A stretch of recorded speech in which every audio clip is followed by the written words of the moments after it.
So today we're talking about the visionary. We go to the third quadrant, to the east, right? And we look at the visionary, who is a person who tells the truth without blame or judgment. And I sometimes tell the truth. I sometimes do things without blame. I sometimes do things without judgment, but I rarely get all three of them at the same time. How about you? Right? It's tough to be that. It's tough to be in that space where you are completely honest, but also not battering the other person. How are you? Which one's hardest for you? Telling the truth, not using blame, or not using judgment? Which one's more difficult for you? I tell the truth, but I like to use blame and judgment as much as possible. Yeah, yeah, yeah. I was supposed to make you laugh. Yeah. Because it's easier. It's easier to do it one way or the other, right? Either not tell the truth or use a lot of blame and judgment as you tell the truth. There's a wonderful 12-step slogan which says, say what you mean what you say, but don't say it mean. Oh, nice. Nice. What happened to me? I'm gone. You're there still. I see you. I don't see the thing. I see you. We see you. Mary, there might be more participants and you might have to slide to a second screen or something. Are you in the participants view? I'm in. Okay, all right. I don't know why it dropped out, but there it is. All right. So blame and judgment I have to be careful of. Yep. How about the rest of you? Do you err more on the side of not telling the truth, or err more on the side of using blame and judgment as you tell the truth? What's easier? I find it, I've worked really hard all my life to catch all three as I speak, but I hear blame and judgment as I listen. That's what gets me in trouble. I know, and when you hear that, it's hard not to throw that back also, right? Because if you're going to blame me, I'm going to blame you. If you're going to point the finger on and judge me, it's real simple to do, isn't it? Yeah. Well, my daughter-in-law tends to, oh, excuse me. You're fine. My daughter-in-law gave me the judgment call the other day. I was at dinner on Sunday, and she said, "It sounds like judgment to me." And I thought, wow, I didn't realize that was considered judgmental.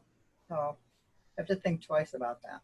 Yeah, and the hard part is, Mary, when it comes to judgment, sometimes it is because we've accepted something that's there, and so we're putting a judgment on it.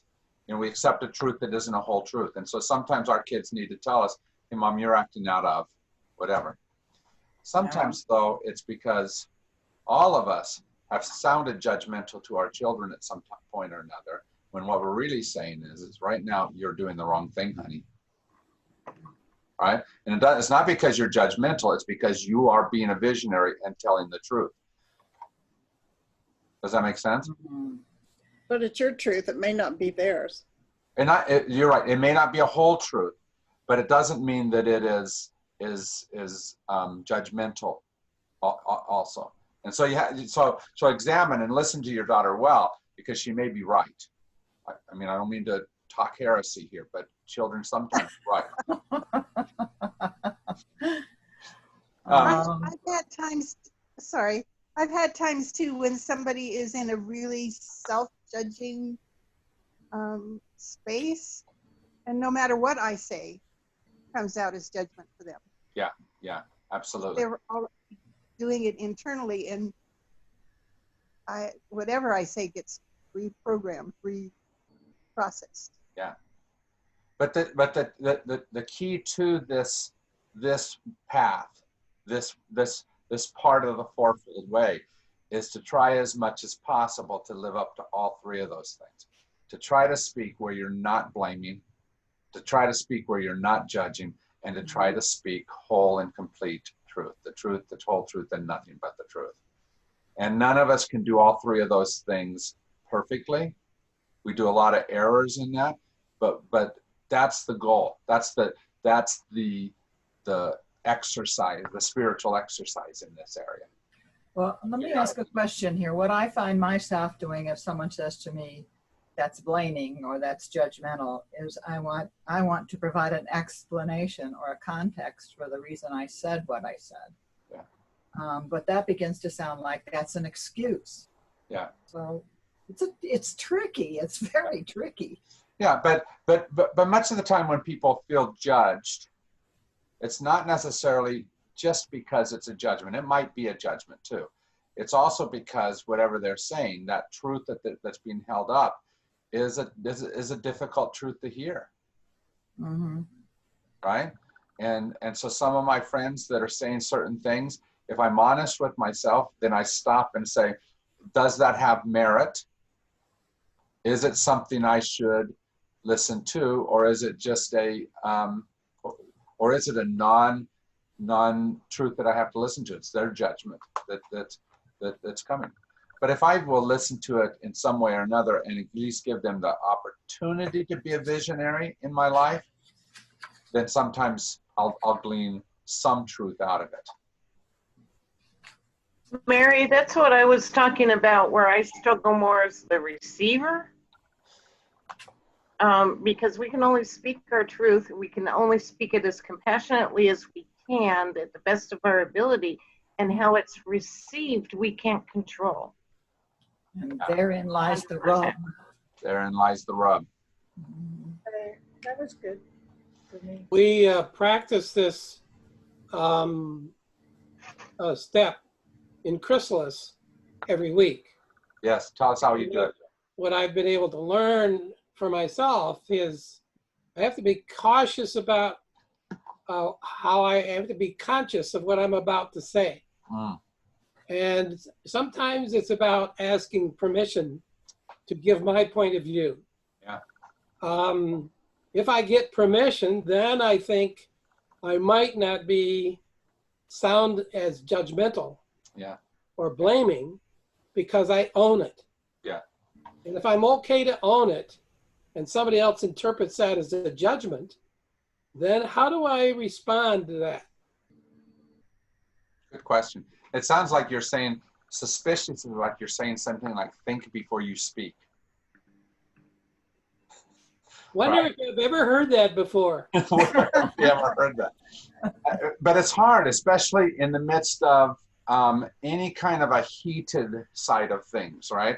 As tempers are raising, it's hard to take the time to think, to leave the space between your speaking and my speaking to be able to let that happen. And am I saying something that will be helpful, even if it's maybe challenging to you?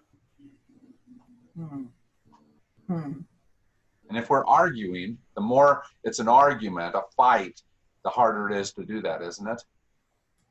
So it really takes not just me trying to do that, it really helps if the other person is also trying to do that same thing. And that we give pauses and lapses between the talks, the talking.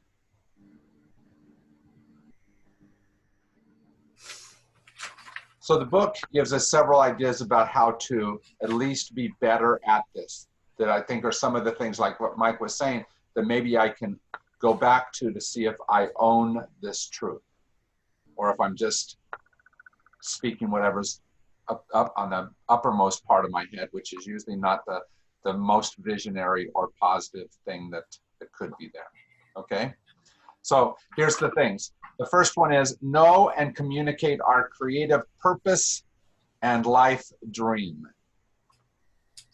So essentially, the more you know what you are created to be, who is you, and what is your dream, your power. And if you're speaking out of that space, then you're more likely to be a visionary. You're more likely to be telling the truth than if you're just responding to somebody else's life dream or what feels like from your point of view, just stupidity. If you're responding to stupidity, it's really easy to be stupid, I guess is what I'm saying. right? Because we descend to that space. But if I continue to speak out of my truth, then it helps. Can't get the right glasses. Yeah. May also mean that you speak less. Sometimes it means that you speak less. There are a lot of times Oh. when I think I have a right to my opinion, should give it, when it has nothing to do with my purpose or. Yeah. And you see that especially as conversations sometimes go, you know, they're going in one direction and all of a sudden somebody hijacks and puts it over here to another space, which had nothing to do with the rest of the conversation. That's somebody just speaking, not really being in the conversation.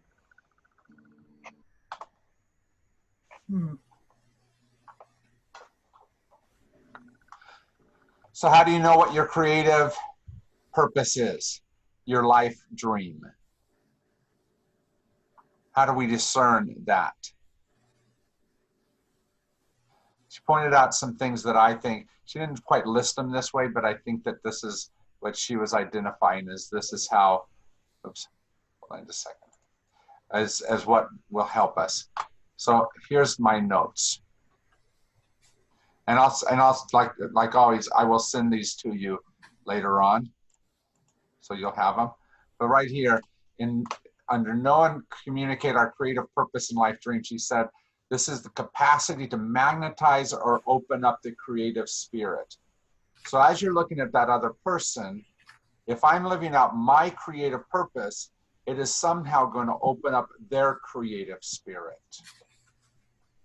And I don't know about you, but probably one of the biggest problems that I have when I'm talking is that, and by that I have, is not that I have in the other person, but that I exhibit myself, is I work to shut down the other person too much.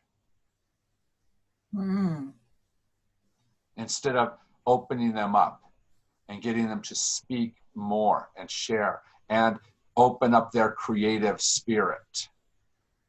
I'm going to be the visionary. I should, in speaking my dream, help them to speak theirs. Okay, I'd like to respond for a minute because I had I had looked at that first page where let's see, the third item down is original medicine to the earth. And when I read that, it was very affirming. That is the ability to own the fact that you are unique. There's nobody like you. You have your own gift, your own medicine, as it were, that the natives would call it, to bring to whatever the situation is. In other words, you are who you are, and you're bringing your message by just being who you are. And people either read that or they don't read that. If they're set up to defend against your medicine, your original way of being, then there's going to be some abrasion, some point at which you're going to have to, you, the visionary, as it were, to step back and open up the other person to find out what the resistance is to your medicine, as it were. Yeah. Does that make sense? Absolutely. And thank you for going down to that, because that term original medicine, I think, is a great term. Yeah.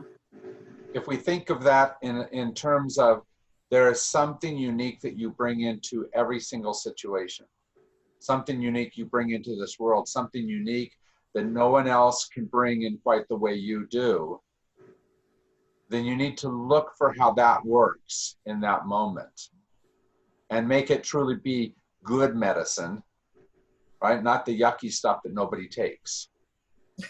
Right? No matter how effective it is, nobody takes the medicine. Doesn't help at all, does it? So how is it that who you are created to be, in this moment can be an antidote to something?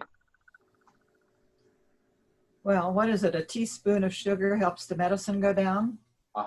Uh-huh. So you go back up to number one, the capacity to magnetize, and that would be, sugar kinds of sweetens the circumstance. Yeah. Um, We sometimes think of a visionary, or maybe another term we might use for it is the prophet, right?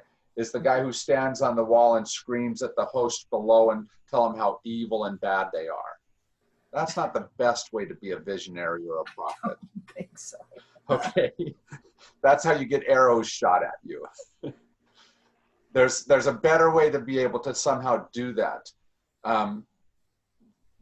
It's that ongoing thing that your mom did throughout your junior high years that somehow helped you to survive those years. I'm not exactly sure what she did, but she did something that made it so that you didn't end up dead or pregnant or drug use or whatever it happens to be. Somehow, people got you through those years. That was the visionary that saw a bigger purpose than just what you were seeing in the moment, right? And somehow that's what we have to be in each other's life. And we don't get thanked for it all the time.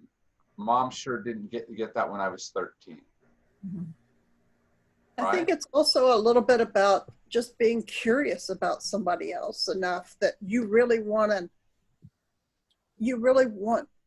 them to open to you. It's not that you want to project anything. It's that you really want to know their truth. Yeah. Thank you. And do we care enough in the situation to do more than just fix the other person?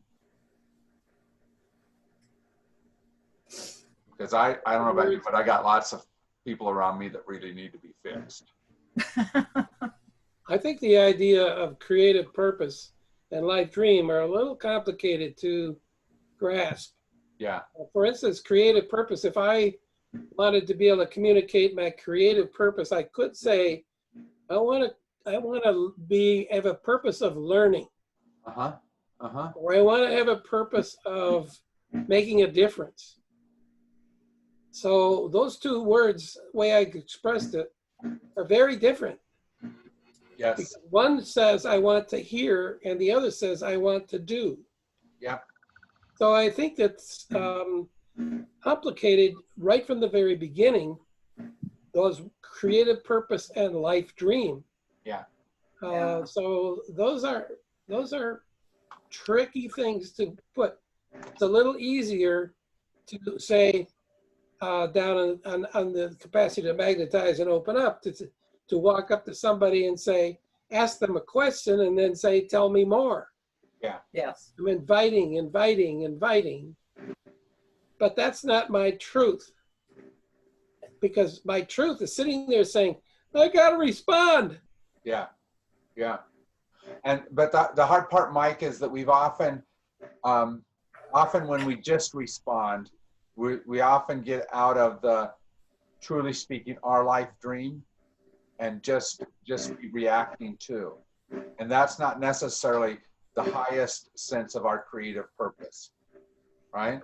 We have to make sure, that's where we want to make sure that we're not just speaking in response to, but we're truly speaking our truth in response to. Right? And there's a difference between speaking our truth and defending our truth. There is. I find myself defending my truth a lot instead of just walking away. Yeah. Yeah. And that's tough, isn't it? I like the fourth point here. We've skipped over number 2. We'll come back to that. But I like this fourth point about coming fully forward with our gifts, talents, and resources. Does the person you're speaking to maybe speaking in a way that is challenging them because you are showing a vision that they haven't seen?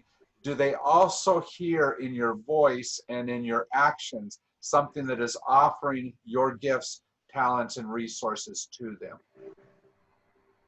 Are you giving yourself or just battering them down, I guess is what I'm asking. Oh, wow. Right? Because the visionary is not just saying, I've got everything and you don't. It's saying, here, I'm here to be able to be part of your growth. Make an example. Well, again, it takes away from the image of what we sometimes think a prophet does. I predict the future and say, woe, woe, woe to you. And instead, it's more of somebody like a principal who might be saying something like, you know, what you did was not the right thing. Let me help you to figure out how to get to the right thing. So that somehow that you in that moment are on that other person's side, not the enemy that they have to fight. Does that make sense? Yeah, In that respect, where I mess up the most is not asking them what they feel their creative purpose and life dream is. Yeah, we often are so busy trying to communicate ours that we don't hear theirs, and they have at least as strong a need as what we do probably to share their dream, even if they're wrong. Even if they're wrong. Even if they're wrong. Right? So if I'm in a situation and I say, I hear what you're saying, and I can imagine how that must be working for you. Mm-hmm. Are you interested in how it works for me? Yeah. Good. Ask permission. Yeah. I think that's probably a good thing to be able to do. I was just talking to my son, Eric. Eric lives downtown Minneapolis. Minneapolis this week is not in the best place for a city because they're dealing with horrendous set of events at the beginning of the week where a man died in police custody because the police acted terribly. And all 4 of the officers were fired. And the Black community is in arms, right? And part of what we came to is that from my point of view, police officers have become too military trained, where they see enemy in every situation, rather than be the Andy Griffith type of police officer who sees friend who has gone astray. Right? And if we're going to be the visionary, we can do the same thing. Am I going into this conversation, this situation, seeing an enemy that I have to defeat or at the very least fix? Or do I see a friend? My attitude going into there may affect how well I can be a visionary for that person. Well, to begin with, the way I see what those officers had done was to have made a judgment about what was going on. Right. Here we are talking about what, how we do we act out of judgment and telling truth. And obviously, to me, they were judging from the get-go. And I'm sure race, color of the skin came into that. But not to hear the cry of the oppressed, not to hear the cries of someone who is being restrained. You know, I can't begin to understand where that police officer was coming from, or those police officers were coming from. I would need to hear what in their lives has brought them to the point where they would do such a thing. And we do know that one officer whose knee we saw on him had already been accused several times of inappropriate actions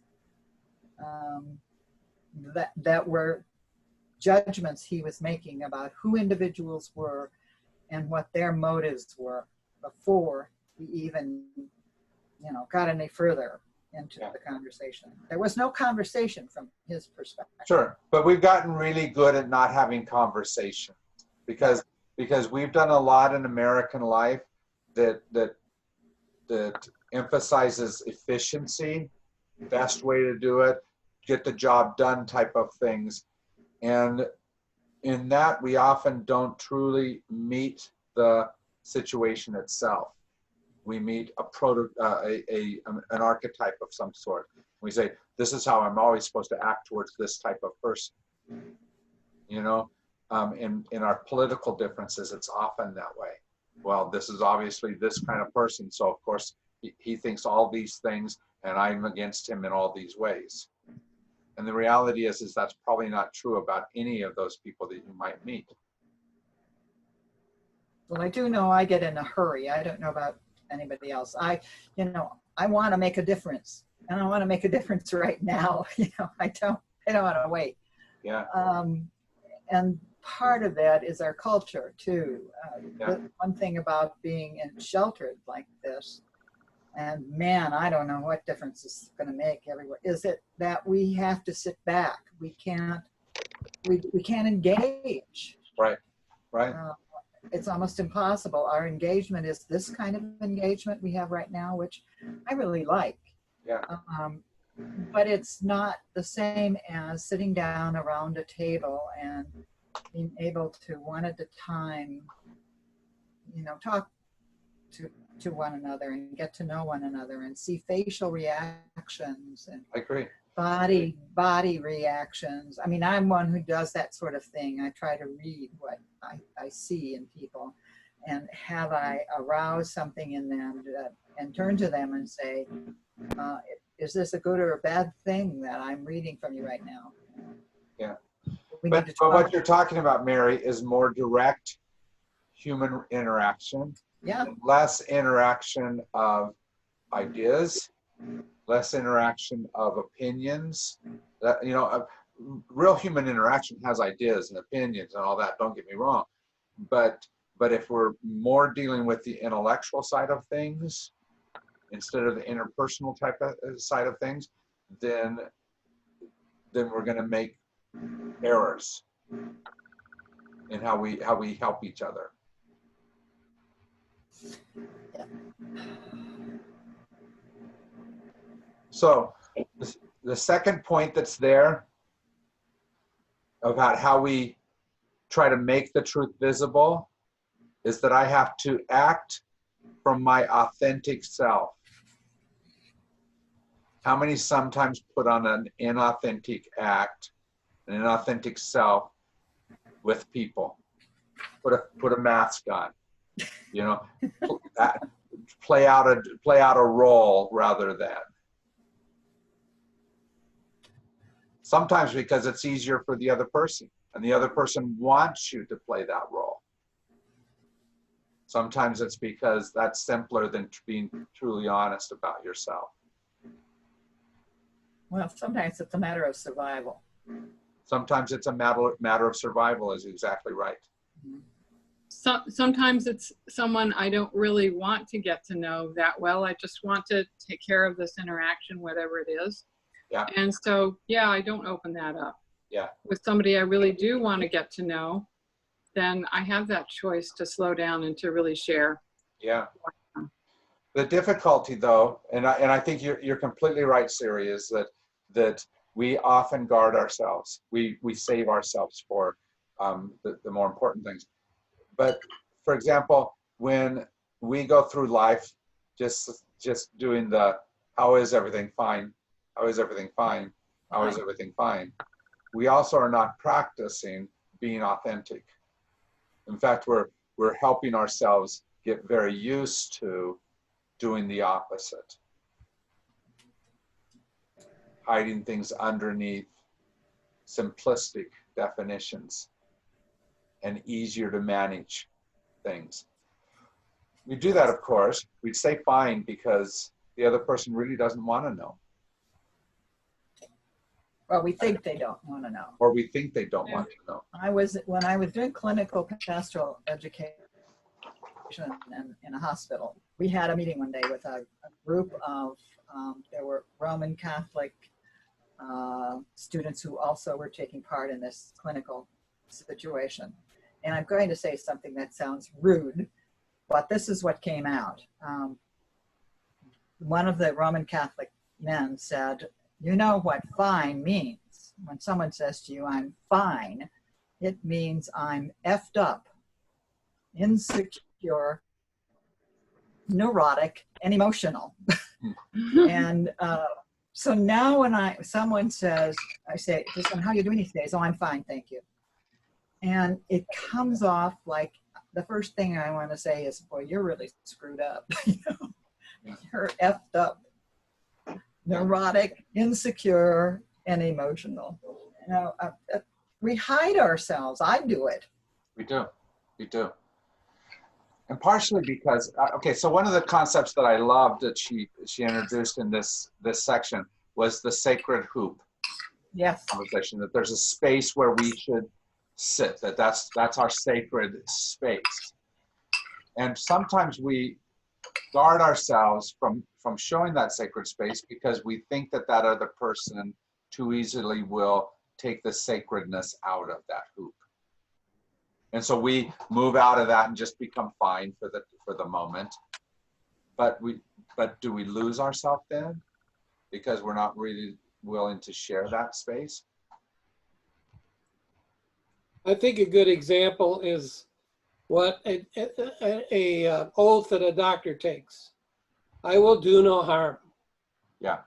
One for me is, what's the most healing thing I can do or say right now? Yeah.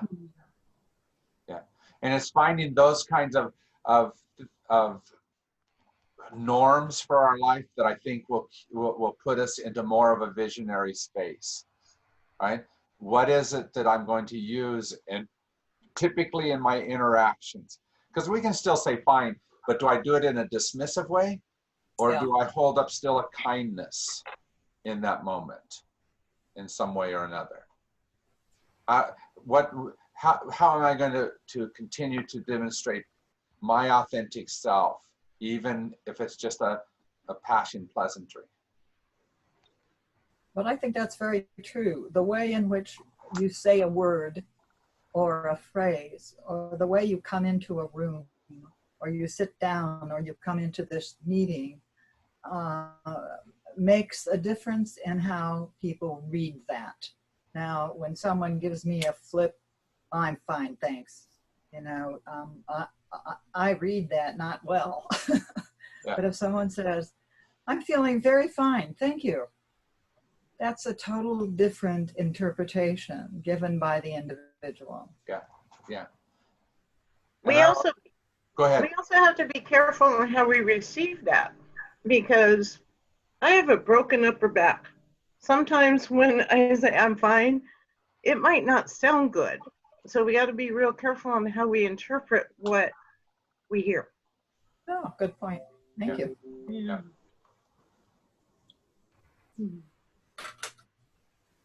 The good news is that none of us have to be perfect yet in all this. Sometime before the end of your life, you have to be perfect in human interactions and perfect in human language, but not right now. Yeah. You know, these are things that we have been practicing for thousands of years as human beings. Our interactions are continue to be less than perfect, but what we're trying to do is, as much as possible, perfect more of them in the moment. A way to do that is one that I've adopted is I want to be more successful. Mm. Not necessarily more perfect, but I want to be more successful. Yeah. Looking at it that way crosses a whole lot of different attitudes and so forth. And it's sometimes just listening, Yeah. or just being present, Yeah. or being one of the other of the four positions that Erin is expressing. Yep. And she identifies two patterns of why we aren't in the best of spaces. She calls them patterns of denial and patterns of indulgence. Did you see the difference between the two of them? One of them was about keeping the peace rather than communicate our feelings directly. The other was a high need for approval or acceptance, often ruled by fear. All right, and all of us fall prey to one or another of those, or sometimes both of those, on a fairly regular pattern, and we have to figure out as much as possible how to identify when that's happening to us and move into a better space. and choose not to do it, even though that's what we've done for 10 years or whatever it happens to be. Again, it's a way of using your language Yes. and shifting from you should to I need. Yeah. Yeah. Yeah. And in a very real way, Mike, what it is being intentional in every moment, not just responsive. And responsive is not necessarily bad, because you want to be able to hear what the other person is saying, but you don't want to just, maybe reactive is a better term for what you don't want to be. You don't want to just react. You want to be intentional about how you respond. Thoughtful. Mindful. Mindful. Yes. And in our worst communication spaces, the people that we clash with the hardest and the worst, those are the ones where we are less of all those things. And they easily make it so that we slip out of the intentionality and the mindfulness. And her third point is truthfulness, right? Are we speaking with a spirit tongue? Or are we speaking with whatever other tongues we might use, right? And you can imagine some of the names that might be given to those other ways we often speak. But in every situation, speaking truth and saying it so that they can hear it, but without us abandoning our own ideas and feelings and emotions, can be a challenge. Yeah. I agree. Jim, do you see that in our particular culture in the United States, that intentionality is sometimes read as manipulative? I think it could be. I think more typically,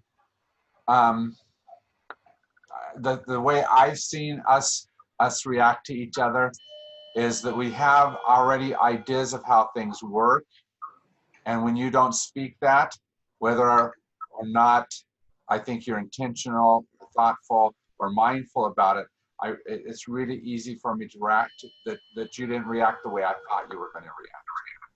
That I think that's the first thing that gets in our way. That we already have answers in our head about what you should be saying.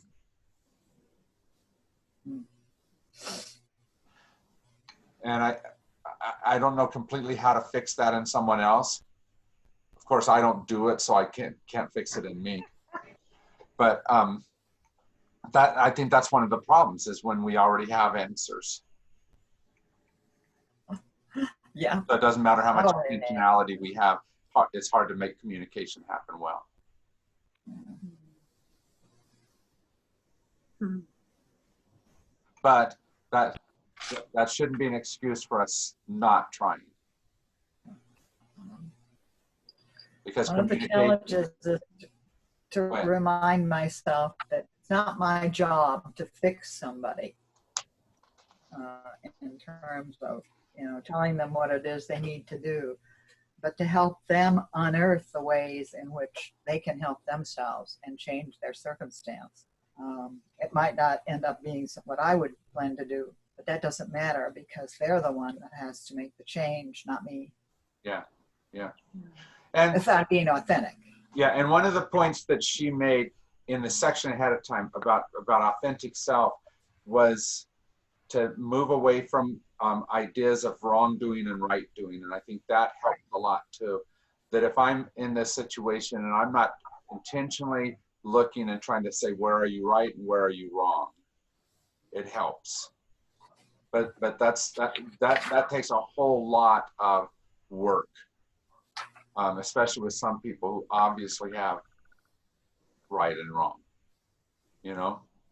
Well, she has that, what you just said is that Rumi quote, and I wanted to remember it because as soon as you said it, I remembered. So I'm looking for it. I have it.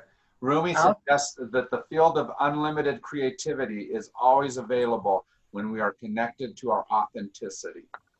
That one? Well, actually, this one is out beyond ideas of wrongdoing and right doing. There's a field out there somewhere. I'll meet you there. It's on page 82 in the book. Okay, thank you. Yeah, can we just be in that space, not in the fix it, in the against it, in the who's right, who's wrong. Well, as they say in Star Wars, the neutral zone. The neutral zone. So what helps me with that is the idea of both and. That in any circumstances, you're both right and wrong at some level. That's good, Judy. Yeah. And you know that both and is much simpler for some of us than for others. I'm not saying it's simple. I'm just saying it helps. I know. But what I'm saying is that sometimes you're in a conversation and that other person is not ready to be able to allow that to happen. Mm-hmm. And sometimes we have to deal with that their truth is either or, is a certain, and you have to figure out what to do in the midst of that. Yeah. And you can't be non-truthful and just accept that that's the only truth, but you have to figure out how to deal with that other person is there. And so the things that she talks about in this section about being truthful is to consider not just the truth of your words, but things like timing and content and the context of things and the delivery that you use. And all of those things which may not be truth or non-truth, but which help butter the loaf so it slides down easier, right? That take into account all those other things that are going on, that you see when you said something, instead of scoring it up as a point for your side, you recognize that, oh, that hurt that person. And in this moment, do I help that hurt as well as win the fight? Yeah. So it's thinking about all those types of things, the tone of voice, the body posture, everything that might help the conversation be better. Communication is complex. It is complex. Yeah. Much more complex than I think any of us know. No matter how much we try to study it, it seems like it's much more than any of that. So let me go down to her fourth point so you can see it. And this is about honoring the 4 ways of speaking. And here they are: intuition, perception, insight, and vision. Intuition she holds up as the source, and it sparks all these different ways that we can see: the external viewing, the internal viewing, and the holistic viewing, right? All these different ways that we can view that other person, that situation, the issue in front of us, the moment around us. How do we use all of those different things? Which one of these do you think you're better at? Which one seems more natural to your way of viewing the world? The one I know about, but don't always find a way to use, is the idea of, let me repeat back what I think I just heard. Yeah. And ask if that is correct. That's what I think is my way of healing any possible misunderstanding. Because we do misunderstand, and where our information comes from in today's world is questionable a lot. Well, yours especially. I'm sorry. For me, it's the holistic seeing. What I especially liked about her way she presents the 4 ways of seeing is that she gives everyone the right to intuition.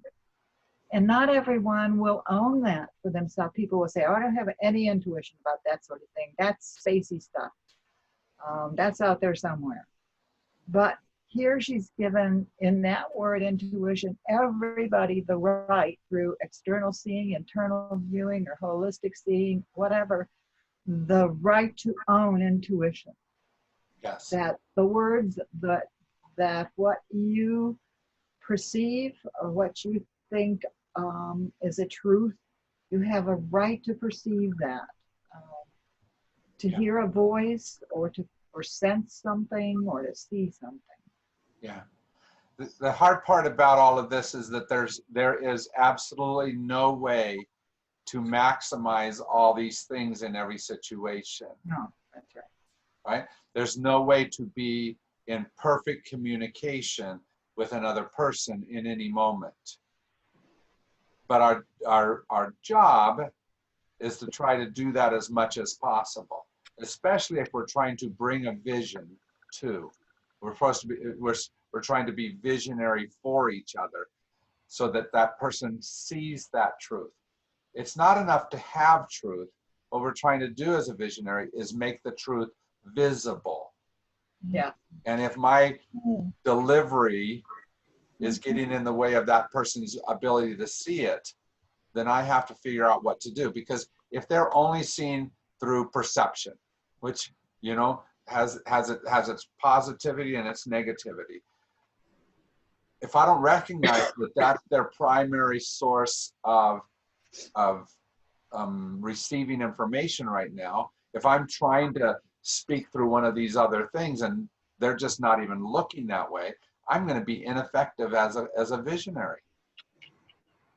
And I have to figure out how to, even if this is not the best way of sharing the information, figure out how to make it at least partially clear in that perception area so that maybe they begin to look into the others. That was really good for me. That was really good. Could you write all that down? Yeah. The good news is that I record all these, so you can go back and listen to it. Oh, And Karen's doing a good job every day getting these very quickly up on the website. So, you know. I relate to the 4 ways of seeing. And in my mind, I'm putting them in a circle along with some other ways of seeing that I haven't identified yet. So there are more than 4 ways of seeing. Yeah. I bounce around from intuition, perception, insight, vision. And my challenge is how I communicate those 4 ways of seeing and other ways of seeing. And intuition, perception, insight, my vision might be really clear to me. And then when I go through the process of trying to communicate, then it can misfire. Yeah. Yeah. Except with people who really know me or I'm really close to or have had long-standing relationships with. My husband and I get each other really well, but we've spent a lot of time and put a lot of work into that. Yeah. And our coffee time in the morning is our therapy time with each other. So we really get how one another sees. We can finish each other's sentences and we can vibrate on the same level.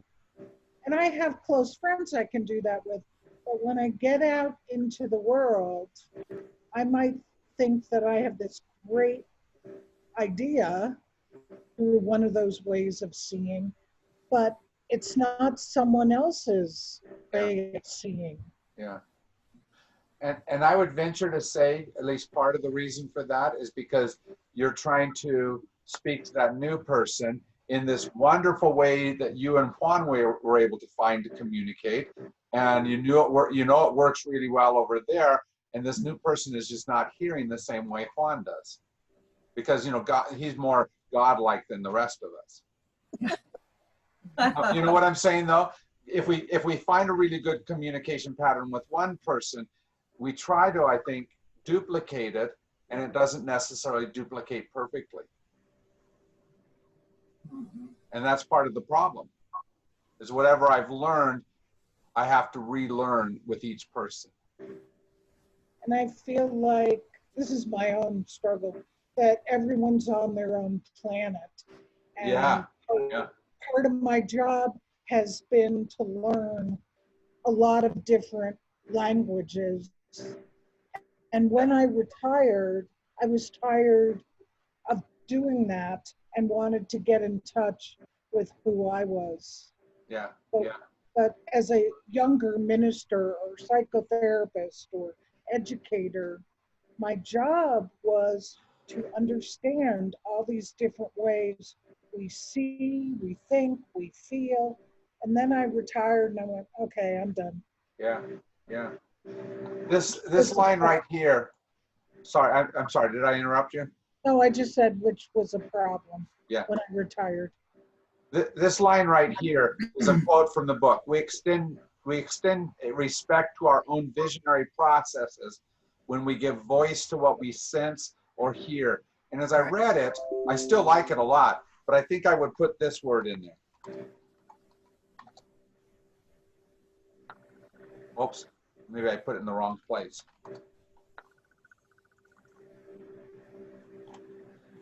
And it's figuring out this effectively giving voice, to do it in some way that really communicates it, that I think is the difficult part.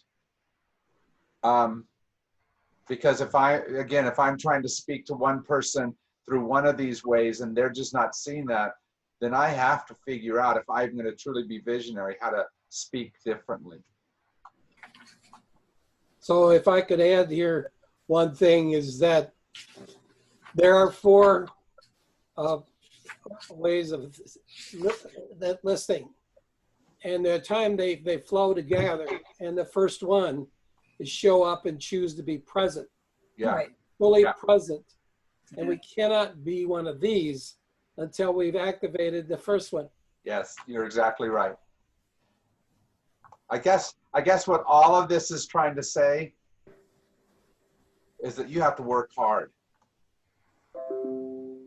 All of us, if we truly want to be, to do the hard work, the hard spiritual work, we have to figure out how to be much more intentional and work better in all of these areas with every single person.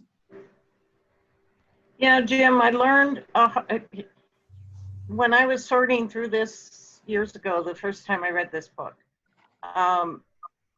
your external and your internal scene. Yes. I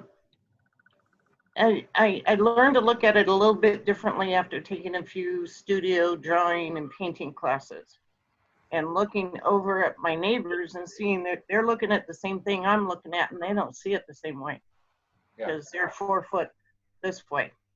Right. And to get to a holistic or to try and get to a holistic viewpoint, I have to take into consideration what I'm hearing from their perspective as well as what I'm seeing from my own. That's right. That's right. And internally too. And internal perspective has to do with experiences. I can hear your story, but I don't know what your experiences have been. So I've got to listen. Yeah. But it's just the same type of thing, like when my wife just the other day said, "Hey, look at that bird over there." I could not see it because from the 2 feet between us meant that there was a branch or something in the way. Right? And in all these areas, there's that type of impediment that will forever throw itself in the path of us being able to effectively communicate. And we have to figure out how to continually step back in towards that and try to make allowances for the different branches in the way, right? And help the other person to do the same. and the hard part about that is they may not be doing this work on the same, with the same intentionality as what we are. And so at least part of your job as a visionary has to be an invitational attitude that says, try it with me. And that doesn't happen if you're just beating them down, if you're just winning the argument, right? Is there something obstructing your view? Yeah. Yeah.